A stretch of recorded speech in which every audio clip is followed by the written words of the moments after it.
हम ही को कातिल कहेगी दुनिया, हमारा ही कत्लेआम होगा।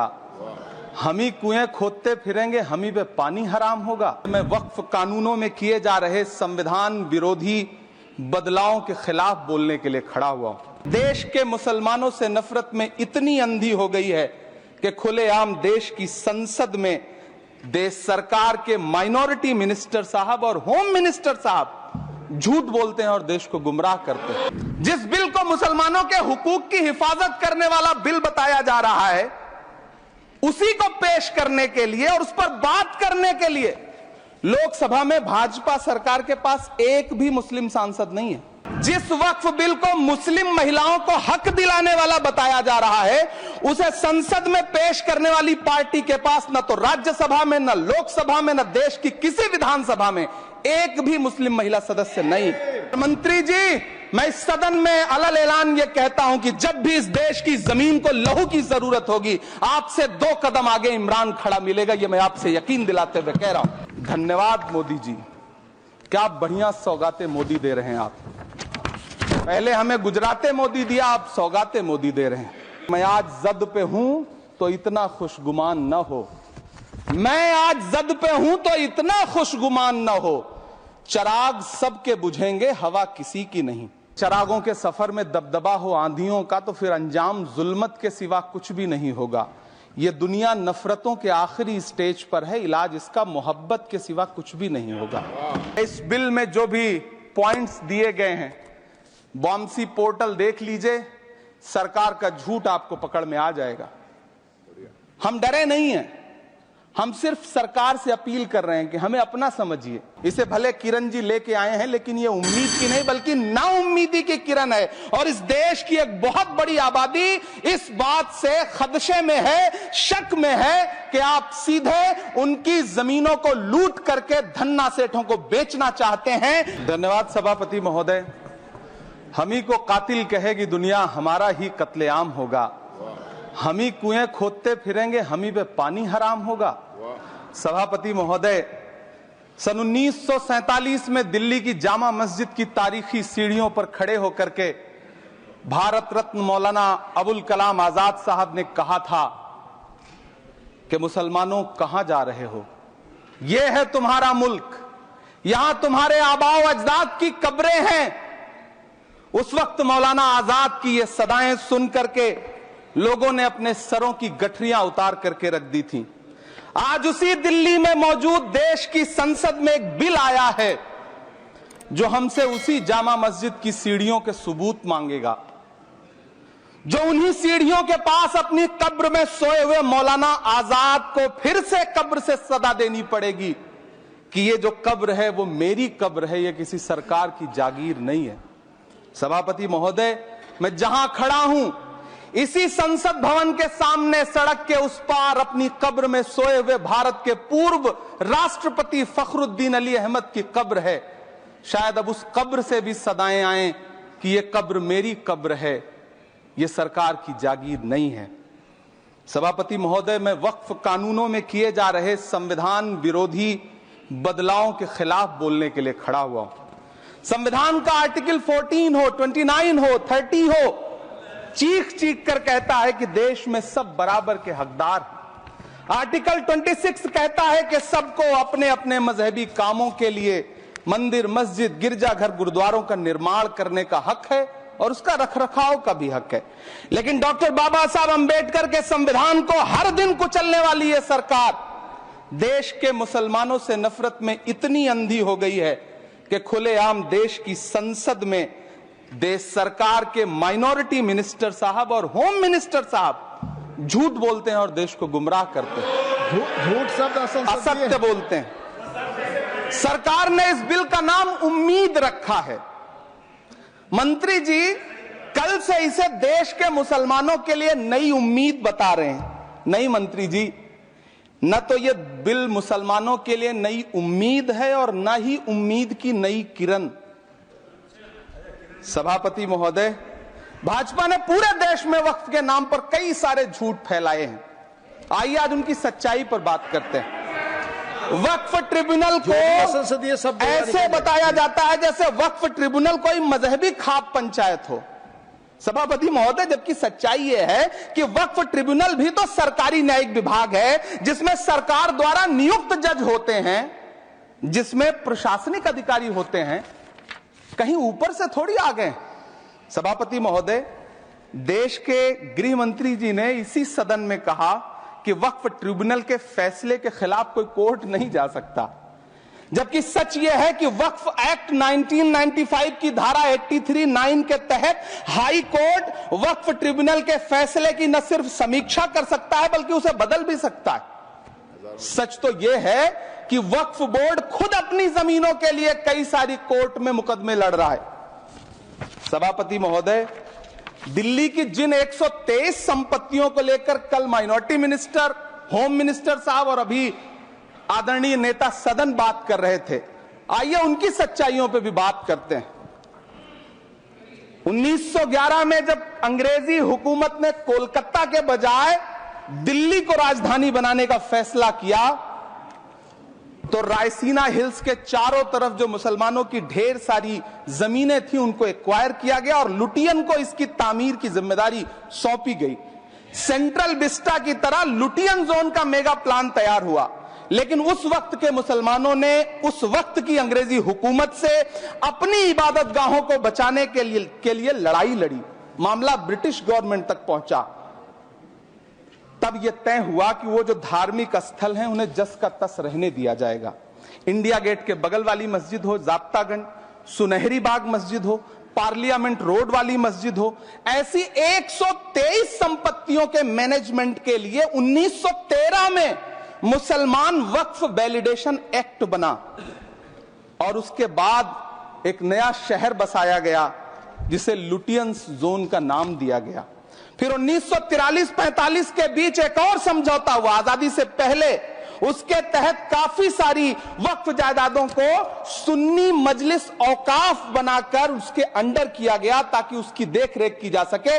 गृह मंत्री जी 2 दिन से सदन में जो बात कह रहे हैं वो दरअसल 123 संपत्तियां उसी सुन्नी मजलिस औकाफ के तहत आती। सभापति महोदय, आजाद भारत आजाद हुआ।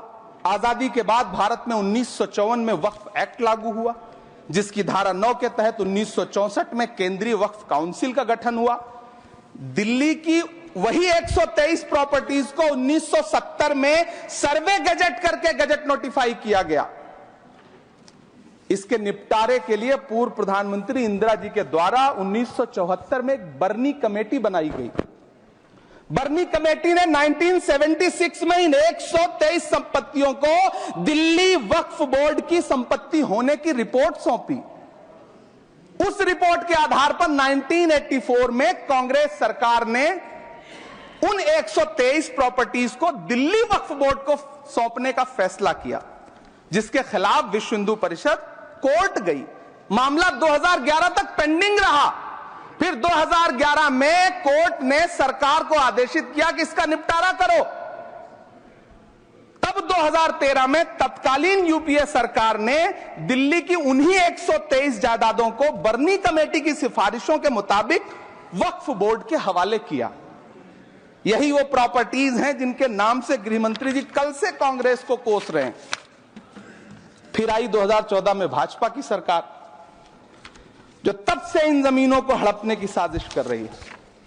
जिस बिल को मुसलमानों के हुकूक की हिफाजत करने वाला बिल बताया जा रहा है, उसी को पेश करने के लिए और उस पर बात करने के लिए लोकसभा में भाजपा सरकार के पास एक भी मुस्लिम सांसद नहीं है। जिस वक्त, मैं लोकसभा कह रहा हूं, सुना करिए, जिस वक्फ बिल को मुस्लिम महिलाओं को हक दिलाने वाला बताया जा रहा है, उसे संसद में पेश करने वाली पार्टी के पास न तो राज्यसभा में, न लोकसभा में, न देश की किसी विधानसभा में एक भी मुस्लिम महिला सदस्य नहीं।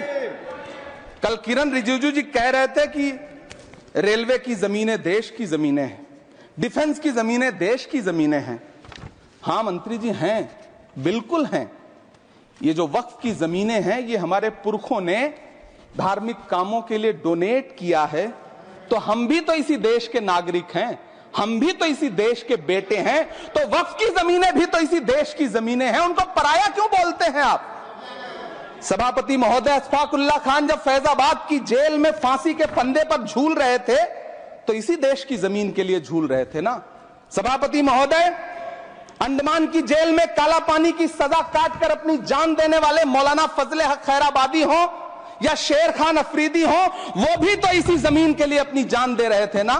सभापति महोदय, पाकिस्तान के खिलाफ लड़ते हुए अपनी जान देने वाले महावीर चक्र विजेता ब्रिगेडियर उस्मान हो या पाकिस्तान के पैटर्न टैंक उड़ाने वाला परमवीर चक्र विजेता वीर अब्दुल हमीद हो, वो भी तो इसी जमीन के लिए अपनी जान दे रहा था ना।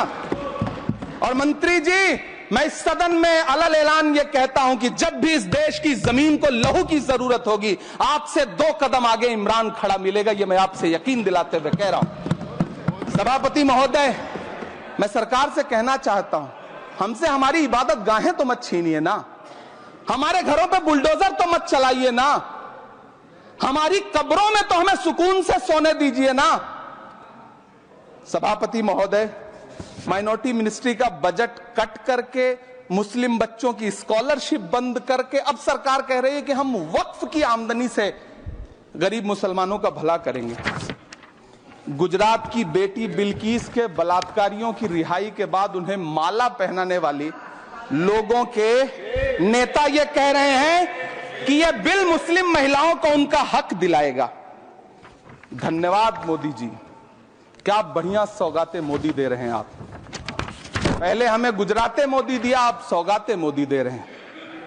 लेकिन यह सरकार इतना याद रखे कि इसी ठसक के साथ देश की संसद में सीए का कानून भी लाया गया था और कहा गया था बड़े बड़े भाषण देकर के कि पड़ोसी देशों से हिंदू भाइयों को ला करके यहां नागरिकता दी जाएगी। लेकिन मैं आपके संज्ञान में लाता हूं सर कि पिछले इतने दिनों में इनसे नागरिकता लेने के लिए 2000 व्यक्ति भी नहीं आए, जबकि इसके उलट इन्हीं की सरकार में पिछले 10 साल में 15 लाख से ज्यादा भारतीयों ने भारत की नागरिकता छोड़ करके दूसरे देश में जाकर के बस गए।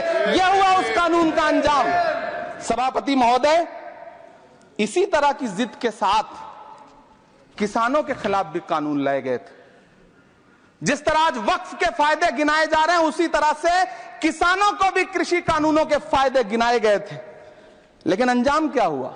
700 किसानों की शहादत लेने के बाद सरकार को अन्नदाता किसानों के सामने घुटने टेकने पड़े और कृषि कानून वापस लेने पड़े। जिल्ले इलाही, जमहूरियत जो है वो नफरत और ठसक से नहीं चलती है, अकड़ से नहीं चलती है, उसमें सबकी हिस्सेदारी जरूरी है। कल देश के माइनॉरिटी मिनिस्टर ने लोकसभा में खड़े होकर एक शेर सुनाया था कि मुझसे कोई बदगुमान न हो, तो मैं उन्हें एक शेर सुनाना चाहता हूं कि मैं आज जद पे हूं तो इतना खुशगुमान न हो, मैं आज जद पे हूं तो इतना खुशगुमान न हो, चराग सबके बुझेंगे हवा किसी की नहीं।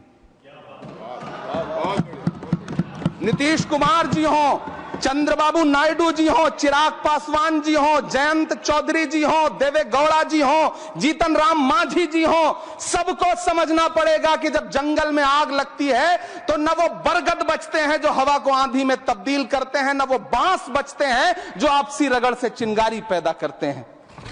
सभापति महोदय, जब देश को मनमोहन सिंह साहब जैसा काबिल प्रधानमंत्री मिलता है तो देश को आरटीआई जैसा एक्ट मिलता है, सेज जैसा एक्ट मिलता है, मनरेगा जैसा एक्ट मिलता है, लिबरलाइजेशन मिलता है, राइट टू एजुकेशन मिलता है, नेशनल फूड सिक्योरिटी एक्ट मिलता है।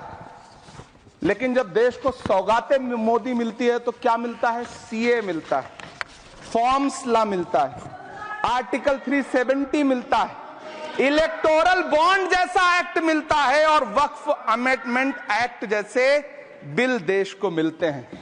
मुझे तो अपने हमवतन भाइयों से पूछना है कि आपको अपने बच्चों की तरक्की, खुशहाली और नौकरी की दरकार है या फिर मुसलमानों की दान की गई जमीनों को लूटकर धन्ना सेठों को देने की साजिश करने वाले कानून की? सभापति महोदय, यह सरकार रात के 3 बजे तक पूरे देश को जगा करके संसद में अपने ही नागरिकों को नीचा दिखाने के लिए वक्फ बिल ला रही थी, तो उधर रात के 1:30 बजे अमेरिका हम पर 26% टैरिफ लगा रहा था। सरकार की प्राथमिकताएं देश को पता सभापति महोदय, मैं बहुत भावुक हूं आज, और मुझे अच्छा लगा कि आदरणीय नेता सदन जगत प्रकाश नड्डा जी ने बहुत अच्छी बातें भी की, मन से बातें की। क्योंकि उनके नाम में प्रकाश जुड़ा है तो मैं उनमें हमेशा एक रोशनी की किरण देखता हूं। मैं उनके सामने बहुत अदब से यह बात कहना चाहता हूं कि चिरागों के सफर में दबदबा हो आंधियों का तो फिर अंजाम जुल्मत के सिवा कुछ भी नहीं होगा। ये दुनिया नफरतों के आखिरी स्टेज पर है, इलाज इसका मोहब्बत के सिवा कुछ भी नहीं होगा। मैं भावुक हूं, मेरी पलकें गीली हैं। अगर देश की एक बहुत बड़ी आबादी को लगता है कि आप उसका भला करने के लिए नहीं बल्कि उनकी इबादतगाहों, उनकी कब्रिस्तानों, उनकी खानकाहों को बर्बाद करने का बिल ला रहे हैं, तो फिर आप अगर समझाने में नाकामयाब रहे हैं तो यह आपकी नाकामयाबी है। पहले समझाइए, उसके बाद कोई बिल लेकर के आइए, तब शायद हम आपका इतनी पुरजोर तरीके से विरोध ना करें। लेकिन सभापति महोदय, मैं अंत में सिर्फ इतना कहना चाहता हूं कि इस बिल में जो भी पॉइंट्स दिए गए हैं, बॉम्सी पोर्टल देख लीजिए, सरकार का झूठ आपको पकड़ में आ जाएगा। हम डरे नहीं हैं, हम सिर्फ सरकार से अपील कर रहे हैं कि हमें अपना समझिए।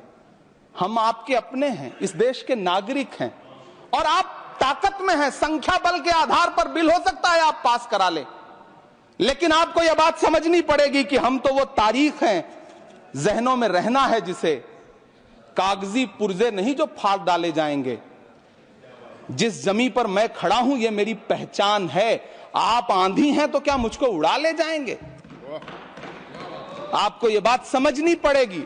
आपको अगर इतना विपक्ष की तरफ से पहले जेपीसी में इतने सारे पॉइंट्स आए और उसके बाद कल से लोकसभा में और राज्यसभा में सुझाव आप सुनने को तैयार नहीं है, लोगों की शंका को दूर करने के बारे में आप बिल्कुल सोच नहीं रहे, बस आप कह रहे हैं यह बिल उम्मीद की नई किरण है। नहीं साहब, इसे भले किरण जी लेके आए हैं, लेकिन ये उम्मीद की नहीं बल्कि नाउम्मीदी की किरण है। और इस देश की एक बहुत बड़ी आबादी इस बात से खदशे में है, शक में है कि आप सीधे उनकी जमीनों को लूट करके धन्ना सेठों को बेचना चाहते हैं। मेरी अब भी आपसे अपील है कि इस बिल को वापस लीजिए। यह बिल कहीं से आपके अपने नागरिकों के लिए अच्छा नहीं है। यह बिल सिर्फ इस देश के मुसलमानों को नीचा दिखाने का और अपने एक ऐसे मतदाता वर्ग को खुश करने का बिल है जिनको इस बिल के पास हो जाने से कुछ मिलेगा भी नहीं।